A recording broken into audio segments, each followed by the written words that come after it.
Hello, welcome to Making the Most Out of Uni Life. I'm Evan, I'll be talking about this. And I guess the first thing that I want to say is why am I giving this talk, right? And the reason why is because of this guy, right? Anyone know who this is?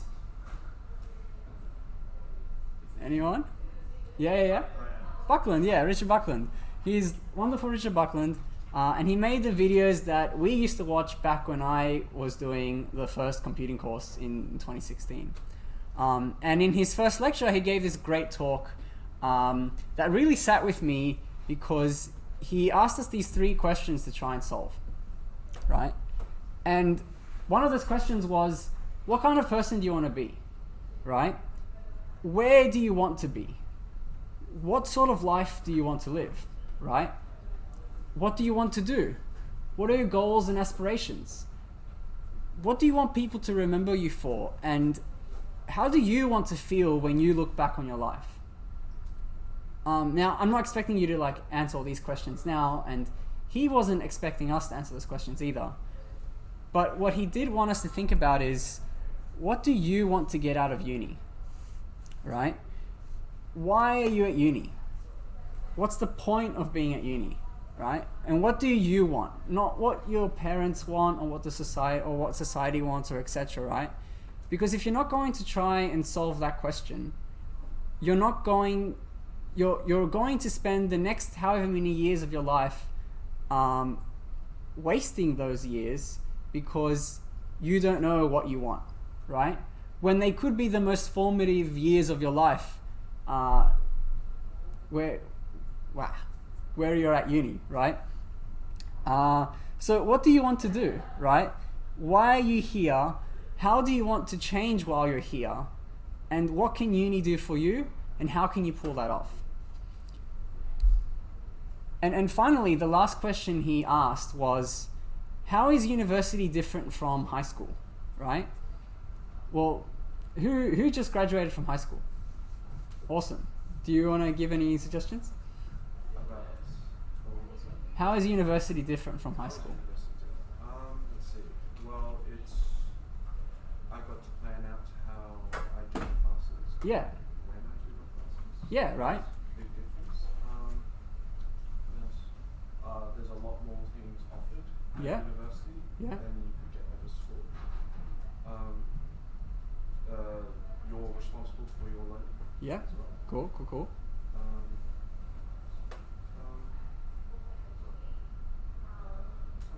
Yeah. Social groups are much different in uni. Yeah. How are social groups different? Well, in school it's more locked. Yeah. You're once you're in a friend group, you're really stuck in normally. Mm-hmm. Whereas uni, I've talked to so many people.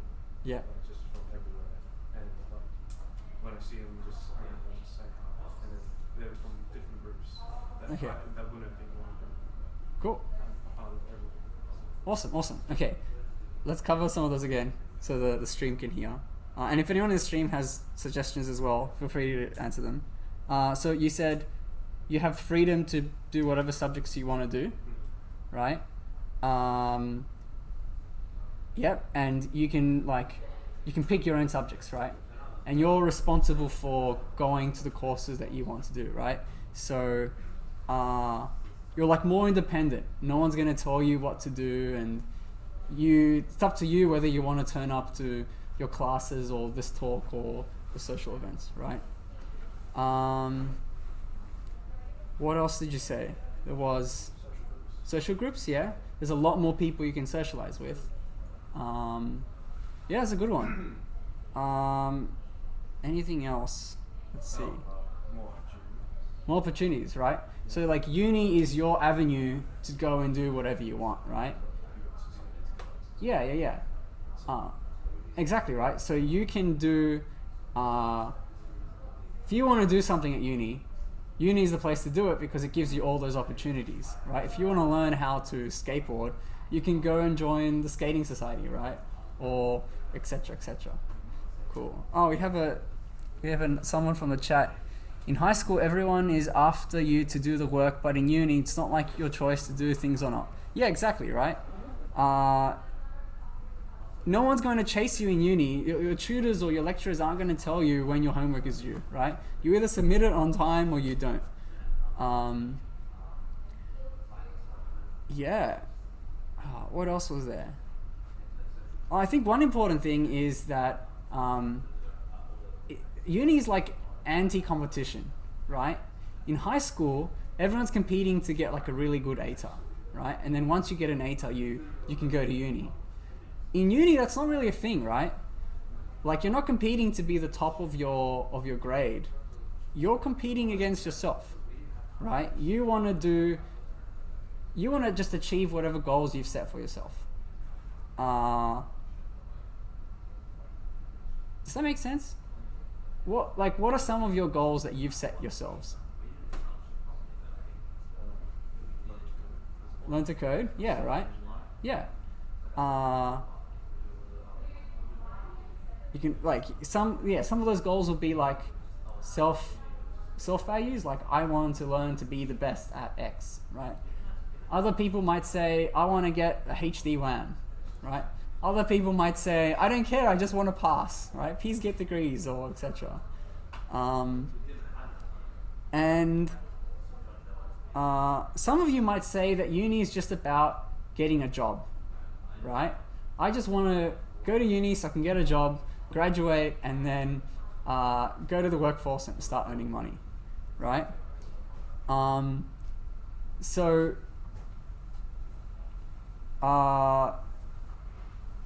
You can do that at comp sci, right? With computer science, you can do that, and it pays really well, right?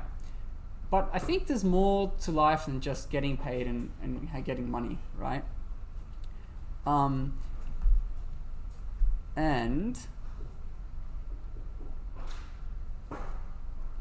most of you have recently become like adults, right? You've just finished high school. Most of you are recently like 18, and now is like the next big part of your life, right? And to some people, that might be true, right? You may have just passed the HSC, you've got into a good uni, and your parents like aren't nagging you anymore to like do your homework or like go to sleep early or whatever. To other people, that might sound stupid, right? Like, this is the next part of my life. My life is a long, continuous journey and whatnot, right? And it's kind of hard to comprehend that when you just come out of high school. And to other people, things might just be the same, right? But like the main point I'm trying to make here is that university at your age is a very special part of your life, and you can never really take it back, right? And you don't want to leave uni having just realized that with regrets of what you wish you would have done, right? So that's why I'm giving this talk, right?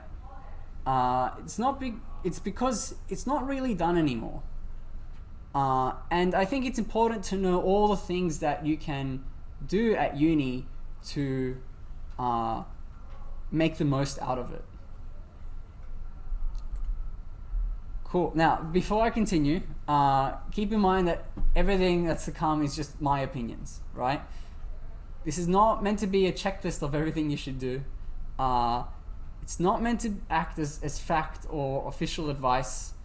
And if you do take anything, make sure you double check it against your own personal set of circumstances, especially if you're an international student, because everything is different for everyone. But with that, some uni tips. One of the best things in life, I think, is to just ask for stuff, right? If you want something, ask for it.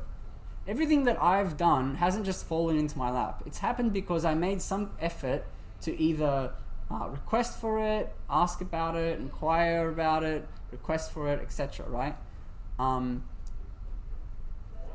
Just because it is or isn't written down doesn't mean you can't do it. There are a lot of things that you find you can do that are kind of like hidden behind the, what's it called, like the sheath or whatever, right? And with that, like if you're going to go around asking stuff, you should learn how to ask good questions, right? I can't stress how important this is because it helps your tutor, your team, your friends, and you, right? It saves everyone time and you'll learn lots of valuable things. And if I'm going to say that, I really particularly recommend this comic. It like goes over some steps on like how to ask good questions, what you should keep in mind. It's a very fun and interesting read. Feel free to like copy it down while you can, scan it or whatever.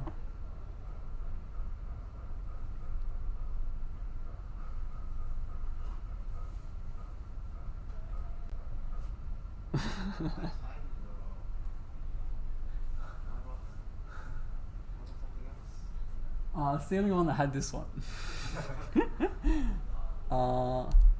Cool. Okay, the next piece of advice I'd have is for you to crash lectures, right? Like just rock up to a lecture you find interesting, even if you're not enrolled, right? Why? Because you can learn more, right? And especially if learning is something you value, right? You can learn more for free, right? You can try before you buy, before you do the course yourself, and then you realize, oh, actually, I probably wouldn't have wanted to enroll in this because it's not the course for me, right? And you can also meet more people, right? You can just walk up to a lecture and like meet lots of people and like say hi or like meet people from different degrees. And sometimes you can even crash tutorials if the tutor is nice. Sorry? Or if they don't take the role, right? Or like, keep in mind though that like most lecturers are like normally fine with this, but it doesn't hurt to ask. And do be mindful about restrictions and such as room capacity and etc. The other thing to keep in mind is that most courses are already public and online and free, right? So if you have the discipline, you can sit through basically a university course and learn all about it with very little difference to actually enrolling in it. It might be harder when lectures are online, so you can just like ask your friends for links if you can join them, but at least keep it in mind for when things go back in person. And if you are going to crash a lecture, I highly recommend crashing the security course 6841. It's taught by Richard and his lectures are awesome. Cool. My other piece of advice is to save your electives, right? A lot of people will go and rush to do all their electives in first year or when they're told to or etc. You should try and save them for when you really need them, because the flexibility will save you later on. For example, you might have a term full of difficult comp courses. You probably don't want to be doing all these difficult comp courses in one term. And you probably don't want to like underload and then have to extend your degree. So like try and like switch courses around so you can do some interesting electives when you need them. The other reason it's a good idea to save your electives is because you can do them on exchange, right? I went on exchange and I did all my like free electives on language courses, right? If I didn't have that option, I probably wouldn't have been able to credit back units, or it would have been much harder for me. And on that topic, if you have free electives and not gen eds, try something other than just comp courses, right? Broaden your horizon, learn a new language, learn a new skill. You probably won't be able to do that later on, but once you've done enough comp courses, there are a lot of comp topics that you can teach yourself at home. Oh, my camera's blocking the link.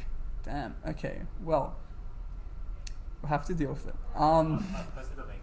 Awesome. Thank you.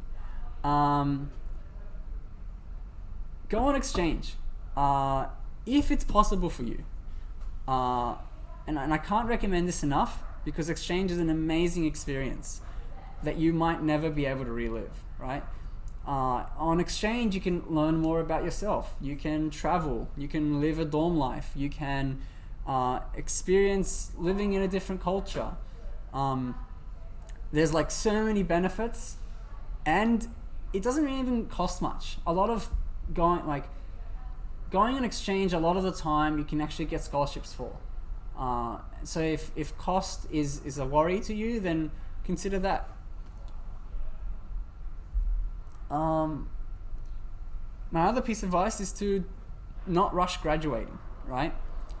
And this might not be an option for international students, but for everyone else it is an option for. I highly recommend it, and I highly recommend underloading, right?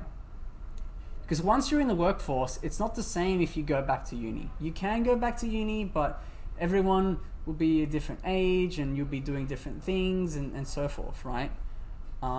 You have so much free time and flexibility now that you won't get in the workforce, right? At the workforce, you're working 9 to 5, right? At uni, you just have to be at uni at certain times of day and you just have to do your assignments. You can plan your week very differently to be able to just do other things you want to do. And if you do underload by only doing 2 subjects per term as opposed to 3, that's only an extra year of uni, right? And you can use that extra year to get more chances at internships or have more time for other valuable things, right?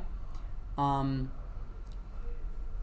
even if you do underload, you'll still get things like Centrelink and concession because you're not going past the part-time of only doing 4 courses a year as opposed to 8. Cool. I also recommend taking special courses. Again, this applies to people who care more about their learning than their marks and whatnot. But take extended courses, right? Take the super hard courses like programming challenges.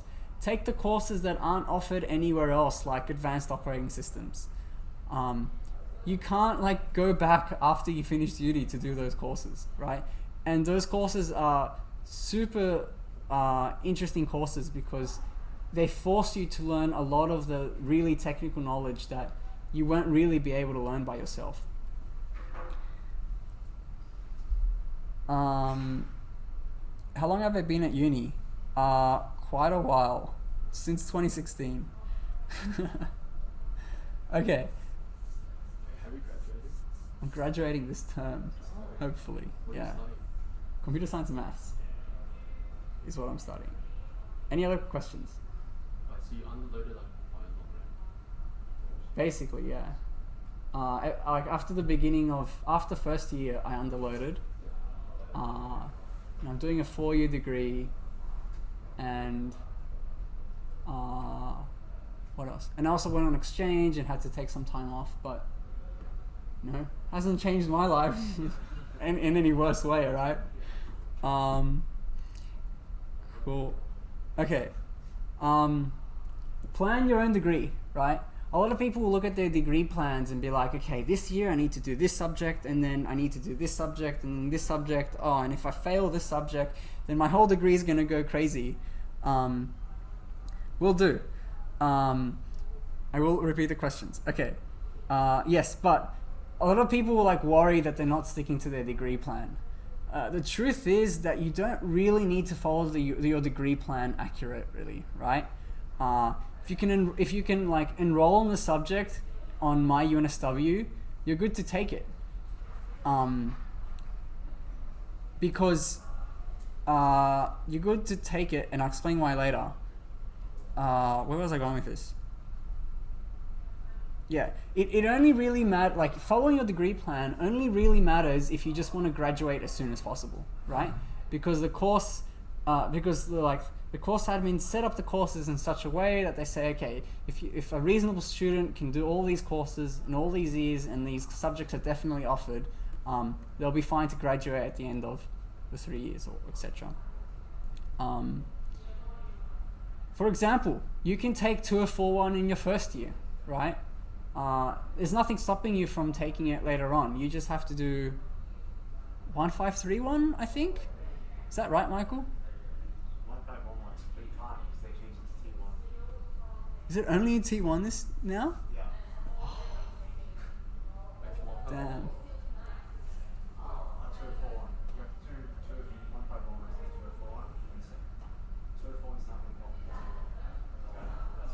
Can you take it concurrently?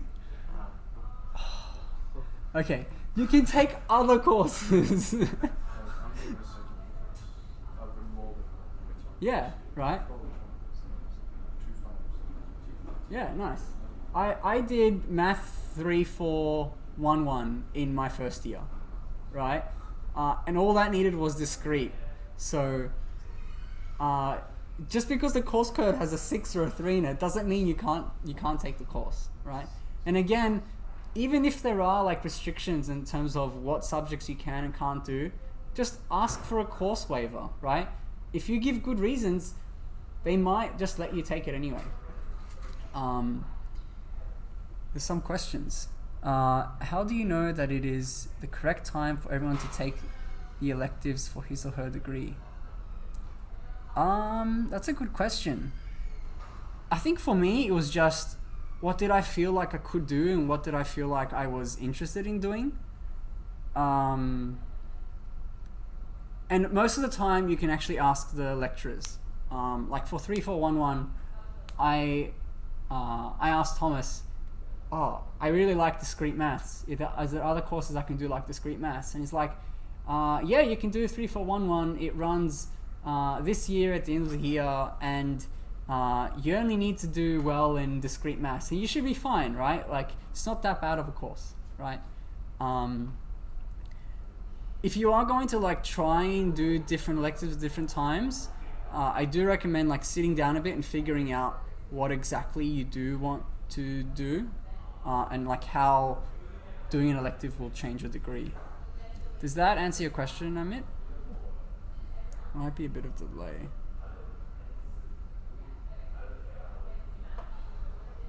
Yes, recommending AOS. Definitely.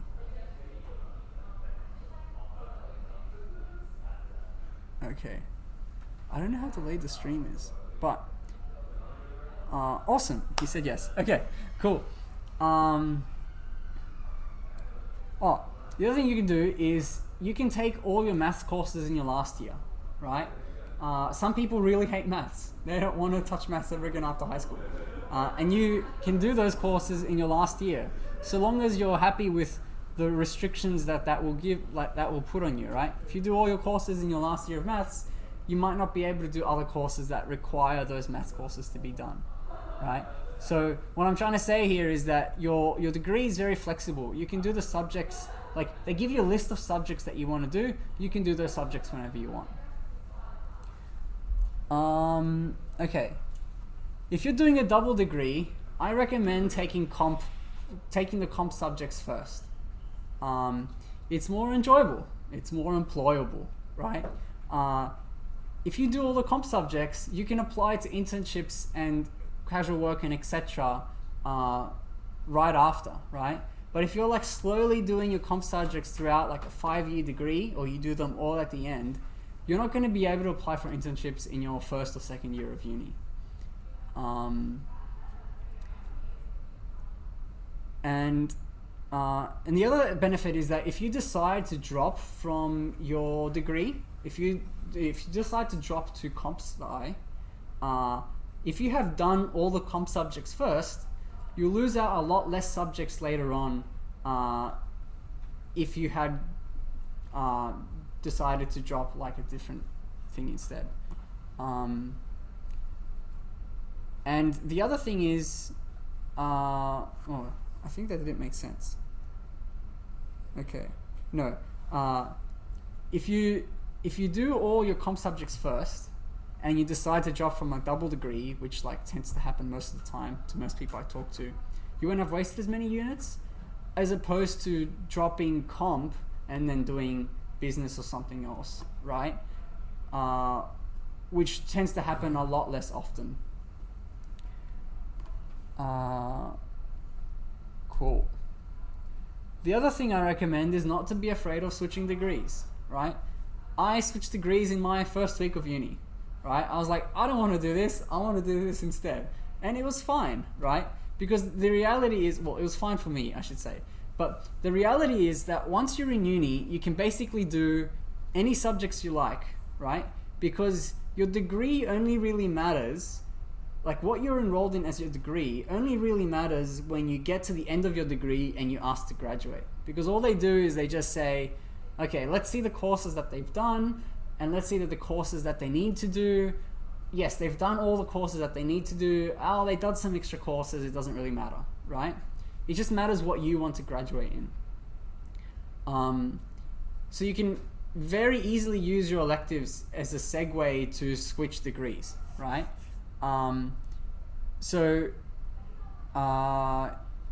You might be doing a science degree, right? And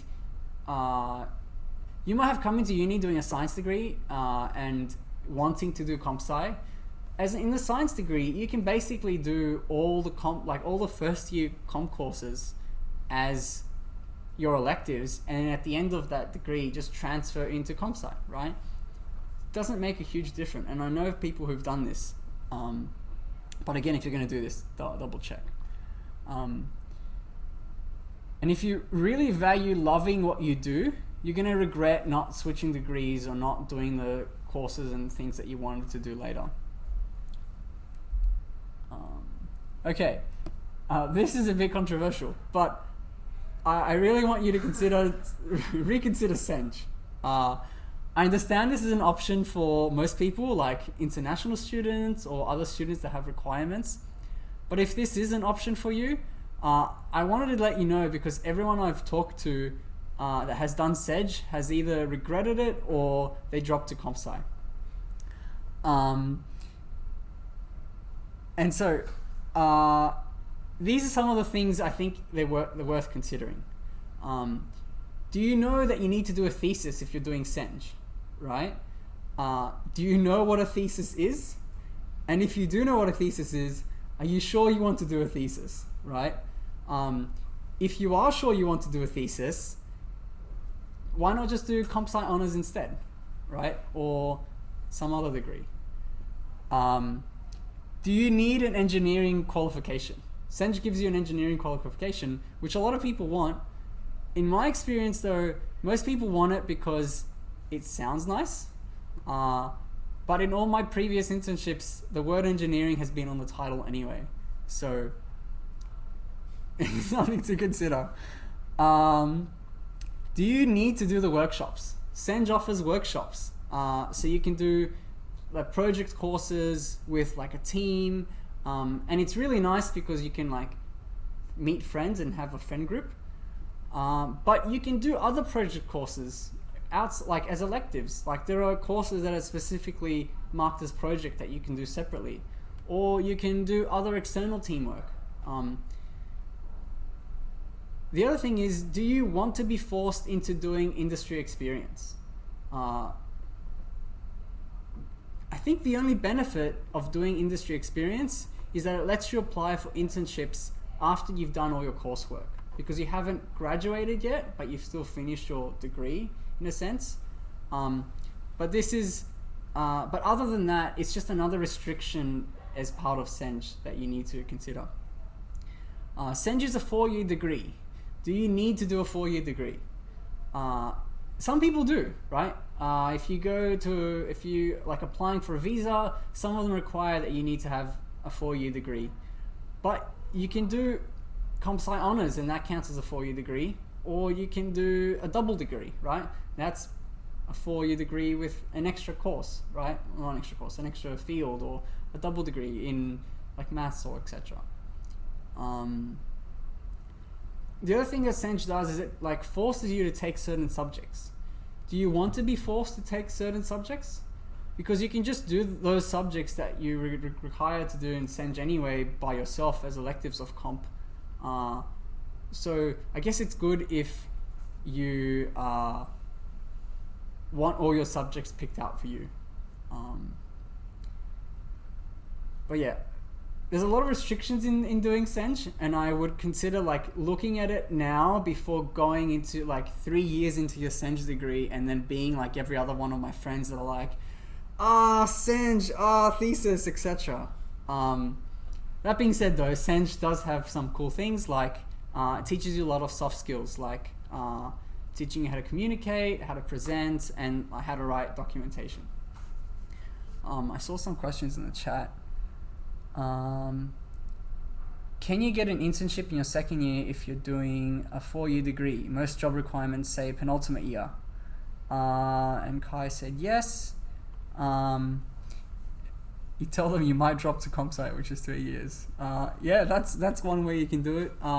Some internships, like Google's STEP program, will let you do an internship in the first year or second year. It really depends on the company as well. But I've done 3 internships and this year is my final year. So I guess, yes, you can. Cool. All right, let's move on to some career tips. All right, make a good resume. I don't mean like make a fancy resume that you can like show off and has lots of colors and whatever, but it just needs to be one that's like nicely polished. You can easily edit it for every job that you want to apply to, and you can easily keep it up to date. And in fact, everything in this section is a way to make your resume better in some way or another. But it's really helpful to be able to just like quickly type somewhere another thing that you've done and not have to like spend hours like trying to reconfigure it or like trying to reconfigure it for all the different jobs. Yeah, I can show you my resume after, not now. Cool. You should help a society, right? Apply for a role in a society, any society, right? Because your career is not just about your technical skills. It's also about learning soft skills like management, which is super useful and insightful. Especially if you eventually like become a manager later on, which tends to happen to most computer science people anyway, as they like progress throughout their life. This background photo is from the Security Society. I was the president of Security Society and I learned so many management things. So I highly recommend it. Cool. You should apply to Tutor. Now I'm not expecting everyone to become a tutor, but just apply, right? It doesn't even have to be at CSE. It can be at like some kids institution where you can teach kids how to code. Because if you can tutor, it shows that you understand the content, it shows that you can explain the content, and tutoring is a great way to learn more about the content. Because when you're explaining it, you really like have to change the way you have to say it, and then which really forces you to like rethink about things, or like the student's perspective also helps you like learn different things as well. I also recommend putting your code on GitHub, right? It's a great way for people to see your skills and your technical skills. And because of that, you'll write better code. You'll write better code because you know that someone's going to be looking there, right? You're not going to write like terrible hacky code and then upload it to GitHub and be like, yeah, it works, right? Because you're not going to like be proud of that work. That being said though, don't put your assignments on GitHub unless you've been given permission to, because most courses aren't happy with that. You should apply for internships. Even if you think you're not good enough. A lot of people are like, oh, nah, I don't want to apply for internship because I don't think I've done enough comp, or I don't understand anything well enough, or etc. Right? That's not your issue to worry about. That's the recruiter's issue to worry about, right? If you apply for an internship and you get it, it means they think you're good enough, right? Congrats, you've got an internship. It's such a great opportunity because it goes great on your resume. It's a great taste of work life. You get to learn a lot more than you would in uni, because it's a lot of practical things that you use in the workforce. You get to network a lot. You get to be paid to do something over summer as opposed to like doing nothing. and you can even possibly secure a full-time job afterwards, right? So there's very little downsides, unless, I guess, you want to like go on a holiday or something.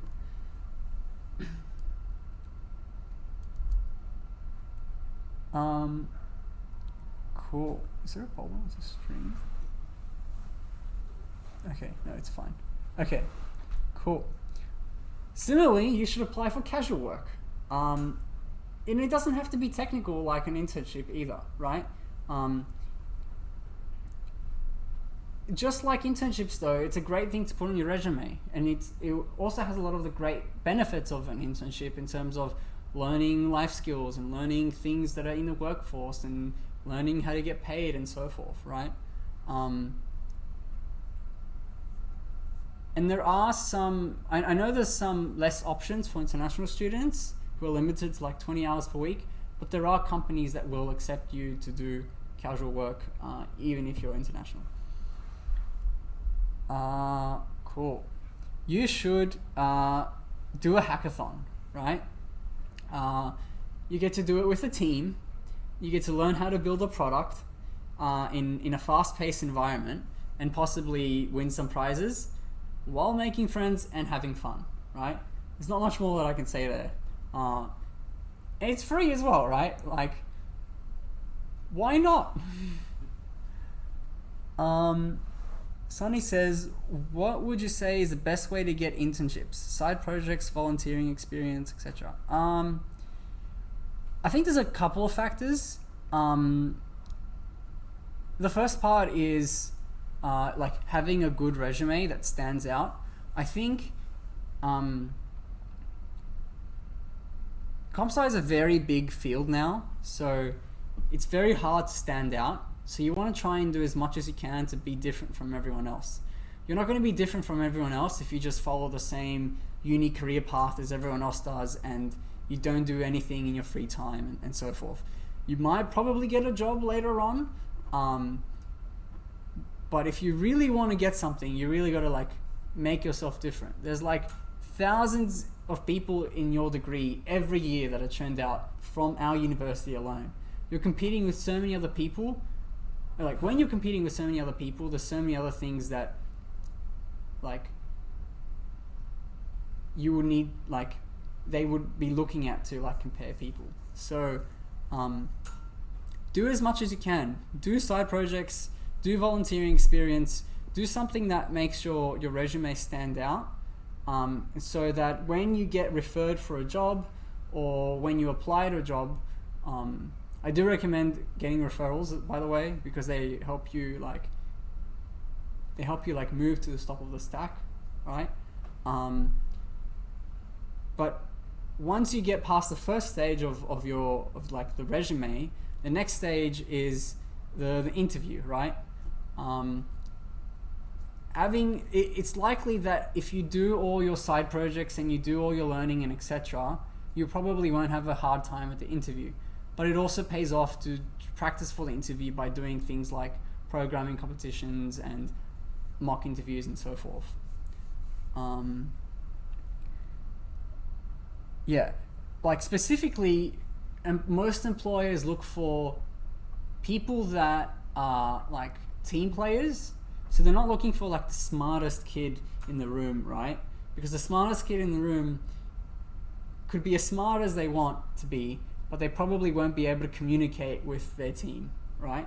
So they're looking for people that have really good communication skills, people that are like open in the sense of technical skills, like they can learn quickly and they can apply their knowledge to something new, as opposed to you having done all your things in one specific area. What else do they look for? Any ideas? Do you know, Michael? Sometimes, yeah. Sorry? Yeah. I think CCSOC does interview and resume workshops, right? and mock interviews and so forth. So they will have recruiters there, and they'll tell you like what things they look for as well. I think overall though, be a nice rounded person, right? Don't just focus all your things into getting the highest mark you can, or like doing lots of social stuff and then being unable to do any like actual programming. Sorry? Code on a whiteboard, exactly, right? Yeah, Shrey says yes. Okay, cool. Let's move on. You should compete. Compete in, like, just based off the interviews, right? Like, compete in competitions like the ICPC, I think, or the ACM, or etc. Right? Ooh, it's a bit laggy there. Okay. Compete. It's just like hackathons, right?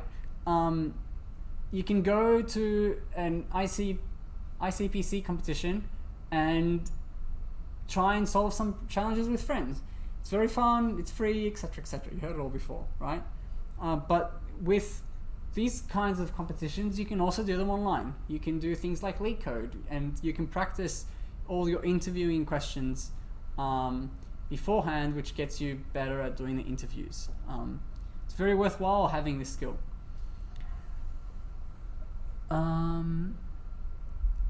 Cool. Do projects. This is a great way of learning. Most of my learning has come from me having an idea and being like, I want to make that. And then I go to make that and I'm like, I don't know how to make that. And so I Google and I go, okay, how do I do this in Python, or etc., right? Projects are a great way to do that. They're also great because you can do them with friends. They're also great because you can turn your idea into a full product and then go from a product to a company, or etc. And it's also great because you can turn them into talks, right? You can have an idea, flesh it out, and then the process that you've gone through, you can go present it somewhere, like many people have in the CSOC workshops, right? On like how to do etc. Let's see. How do you write a resume if you've never worked before? Good question. Oh man, it's been so long.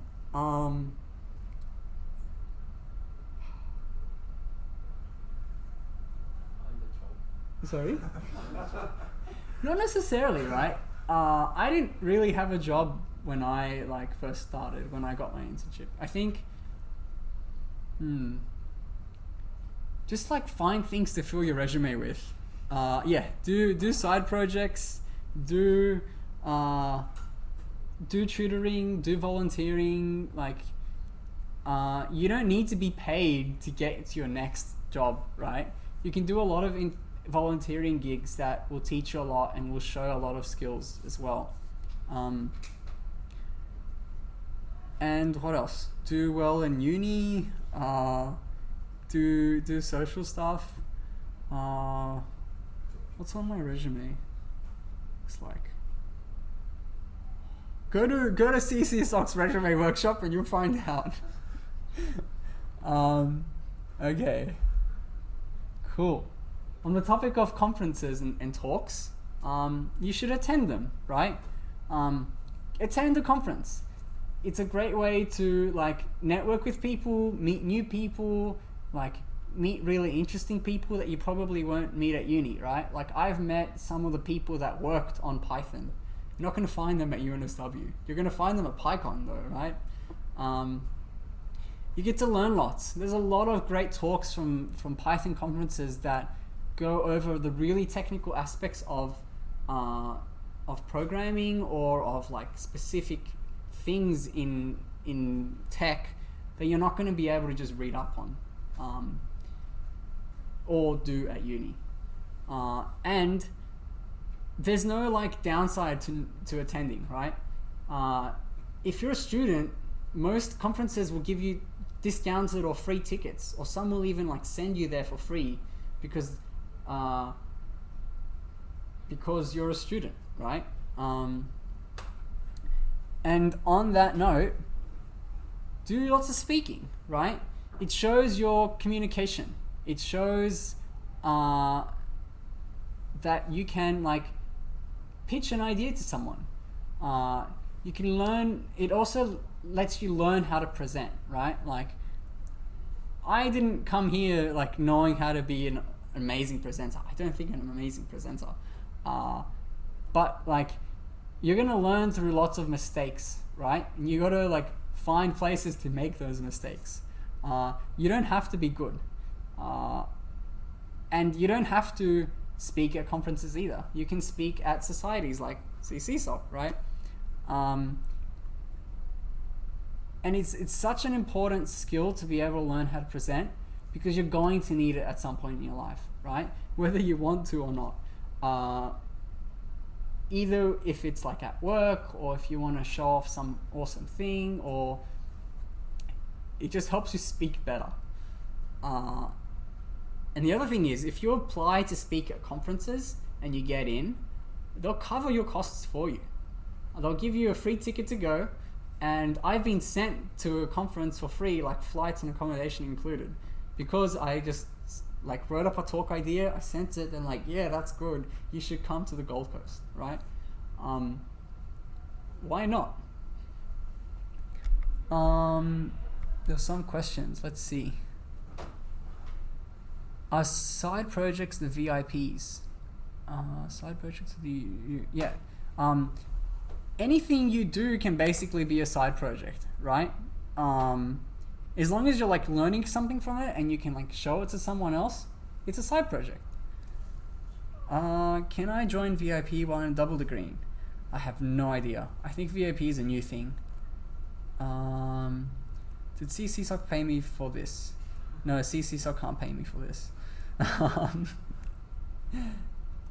How do you get invited to speak at conferences?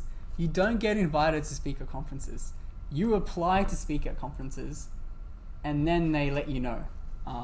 So I'm not sure how I went to my first PyCon, but I like went 1 year, and then after it I was like, this is really cool. I want to be on that stage, right? And then once you go to a PyCon, you'll be like on a mailing list that they send out emails to everyone being like, hey, PyCon is coming up again next year.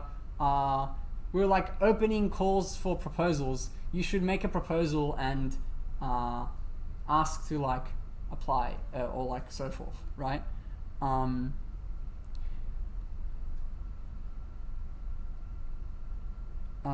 What else was I gonna say? Yeah, just apply, right? Like find something, like find some idea that you want to do. There's like conference talks online about how to speak at conferences as well. So much talks online, but like find something that you want to speak about. Find a conference that you think it's related to. Apply to it even if it's not related to it, because sometimes they're fine with it, and then just like take it as they go. Most conferences even have like special like programs where you can talk with people who have done presentations before, and they can give you feedback on how to make your talk better, how to like make a better application for your talk, and so forth. Okay, we're almost done. Some social tips. What are some conferences that we can join? You've got in Australia you have LinuxConf, PyCon, Technically Games. They're the ones I've done. There are also like other language conferences. There's one about like functional programming and another about data. There's like a website somewhere online that like lists all the different conferences that you can apply to, and I think you can filter by like Australia, but like apply all over the world. Some places will send you overseas as well. Cool. Okay, social tips. I think it's really important to pop your bubble, right? CompSci is a huge bubble, right? It's likely that most of your friends are either doing the same degree as you, they're at the same uni, they're at the same high school, same race, same gender, etc., right? you don't really want that, right? Because if you're all like the same, you're not going to be able to learn different things. You're not going to be able to meet different kinds of people. You're going to be stuck with the same person throughout the rest of your life. So definitely try and like pop that bubble, and I'll like explain some of that now. Step outside your comfort zone, right? If you're always going to the same events, same type of events and so forth, or you're always like staying at home and so forth, you're never really going to be able to try new things. Don't pop the COVID bubble. Okay. You should really try new things. You should really push yourself. Uni is a great place to do this because you can just like, you're so young and you can do so much, right? And the other thing is like, regardless of where you're from, talk to people from different backgrounds. Talk to people that you don't really know. Because you'll be able to like practice your skills, whether they're like, it's like a new language or like your communication skills or etc. And then you can also learn lots of other things as well, like different cultures and anything else that this person might be able to teach you. Don't just sign up to all the CC SOC events, right? They're great, but again, it's just another bubble that you want to try and get out of.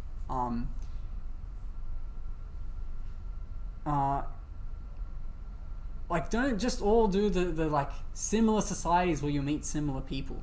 There's so many societies at UNSW. Don't go to another like faculty society like CC SOC or CC Review or Security Society or every other like new kind of society that exists now.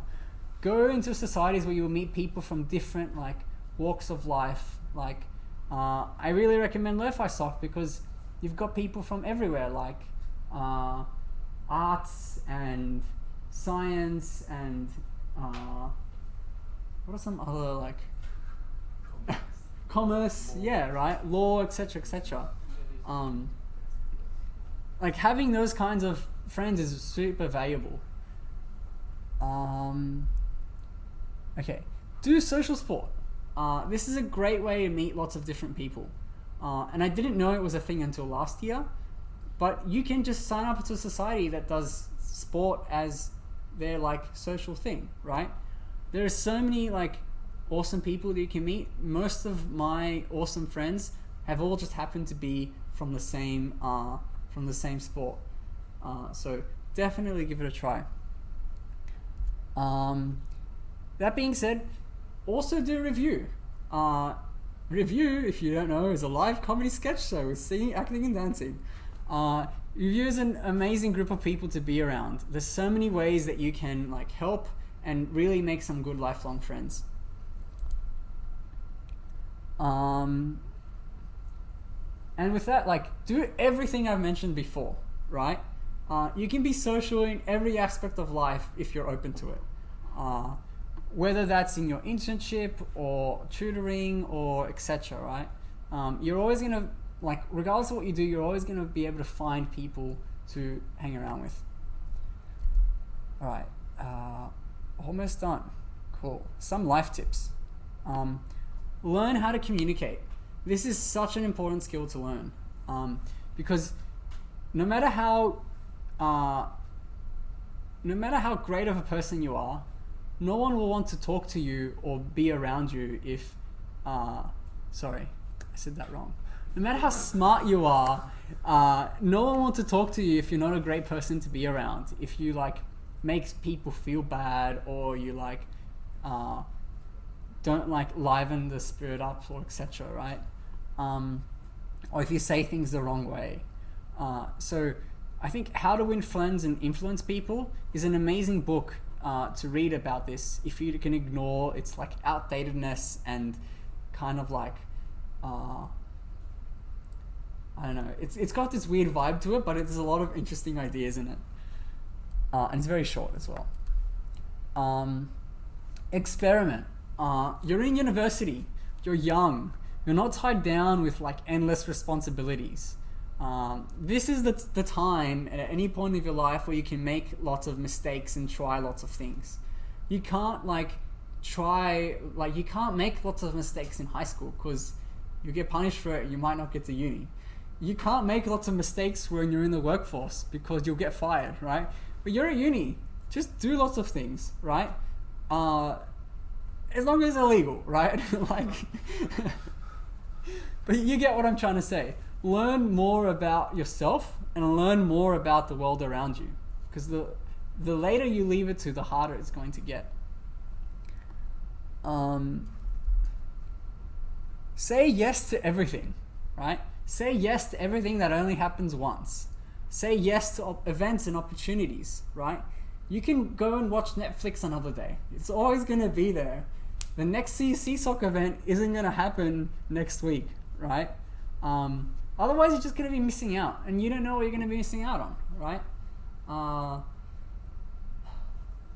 Yes. Okay. And with that, say no, right? Learn how to say no. You can be someone who just says yes to everything, and then they just completely burn themselves out. You don't have to say yes to everything I mentioned before, right? You don't have to do everything that I went over. They're just suggestions of things that you should keep in mind, right? Don't try to be what you're not, and don't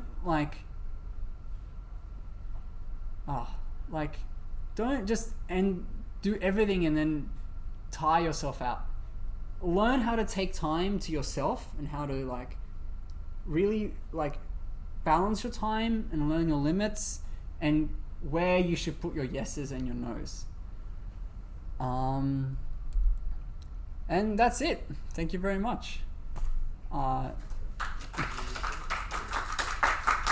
Cool.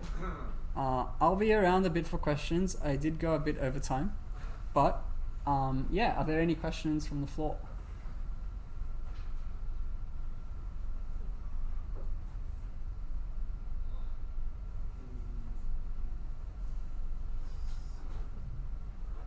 You can ask anything. Yes, Michael. What's your thesis on? I'm not doing a thesis. No, that's the degree I switched out of. Because I'm like, what? You have to do a thesis in advanced maths for maths? No, I can't do maths. I'm gonna do comp sci instead. And then yeah, now I don't have to do a thesis, which is great. I was going to, sorry? I was doing advanced maths comp sci, and then I realized the thesis part of that is maths. And I'm like, no, I don't want to do a thesis in maths. I like maths, but maths doesn't like me, right? So then I decided I'll do comp sci science, where the science is majoring in maths. And it's basically the same degree, except you don't have to do a thesis. And I was like, it's fine, I'll just do a thesis in comp afterwards. And then I realized, I don't want to do a thesis. I'll do masters instead or something, right? So yeah, good question, Michael. Cool. How much is too much, would you say? Too much for? Like just doing everything. That's a hard question. It really depends on you and what you're capable of. There have been a lot of times in my life where I have over socialized this week. This is too much, and I didn't feel happy. Even though I went to all these events and I was happy to go to the events, I realized later on I wasn't really happy because I didn't have time to myself to do the things I really wanted to do, like do a project or something like that. So it really depends on what you value, and yeah. Because I joined Crimson societies. Sorry? I joined too many societies. Yeah, I joined 17 or something. I joined so many societies in my first year, and then I realized that I just Yeah, I'm not going anywhere. can't go to every event, right? So, oh wow, is it a separate card? They've made new design. Really? New design, yeah. It's vertical now. I haven't got it either. I should have gotten an older card. Damn, okay. Interesting. Cool. Any other questions from here or on the stream before we finish off? Yeah. Is 204 only useful for SENG? Or like required? 241 is only required for SENG. I did 241 because when I did it, it was a bit different, and I was told like you learn a lot from it, and I did. It was a great course.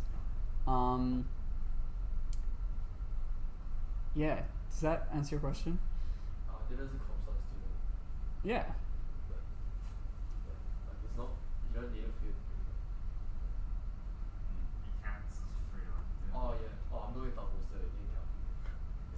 I think when I did it, it was actually part of my degree as well. But then they changed the degrees, and then it's very different now. So,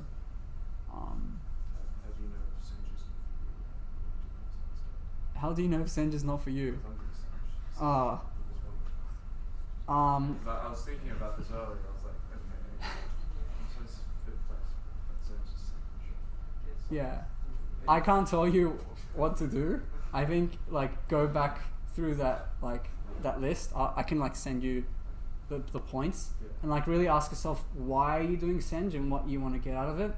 A lot of people that have done SENG for good reasons. Like one of my close friends did SENG because it was literally like the only degree that he could do under all these like circumstances.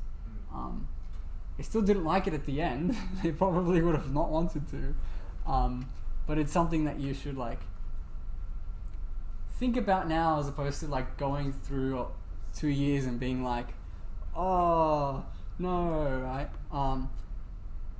But the other thing to keep in mind is SENG is a subset of comp sci. So in your first year, all the subjects you do are basically the same. So you can transfer, like other than Eng 1000. So you don't have to do Eng 1000 in comp, but you have to do it in SENG. If you do it anyway, it'll just count as an elective.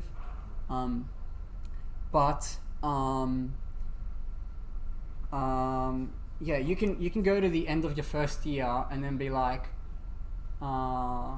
actually I want to do comp sci, and there'll be no difference at the end.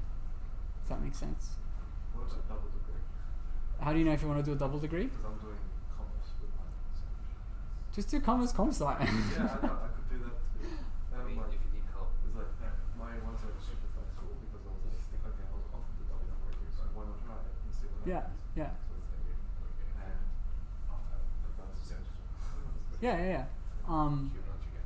Just like think, like ask yourself, like go through that list, ask yourself whether you want to do all those things, and if there are some things that you don't want to do, there are other things that you can do to compensate for them, and not be like tied down with the restrictions of SENG.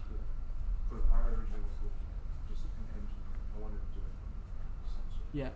Then I came over software. Okay. But then comp sci's pretty similar as well, but just less restricted. Yeah. And again, like my views on SENG are a bit biased because I do comp sci and I much value like the flexibility. Like I wouldn't be here right now if I was doing SENG, right? Flexibility is something that you value, then you probably don't want to do SENG. So yeah. Cool.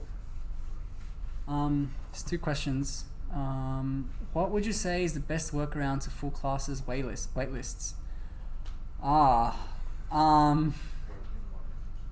This is different. When back when I had this problem, I could just walk up to the student office and be like, hey, can I please do this, and like talk my way around it. Now there's waitlists and there's a student hub, and it's so different. Sorry? Someone told me it's like for like Comp 151, if you just contact them directly, Yeah, some courses let you do that. Some courses don't have the ability to let you do that. So it really depends on course and the area and so forth. I think if you really want something, if you really want a class, just try hard for it. There's a lot of the times I would like keep refreshing and seeing if there's a spot open like every hour, and then as soon as there's a spot open, like switch into it. I don't know if you can still do that with waitlists. No, you can't. Manual. Yeah, see, it's like so different now. The other thing you can do is you can enroll in the course. I don't know if they still allow this. You can enroll in the course and then turn up to the tutorial anyway. You might not be able to do that now because of like the room restrictions. But like the tutor, all they really do is they just mark your work, right? Like, doesn't matter if who actually teaches you the stuff and when they teach you. They're just gonna like mark your work. So,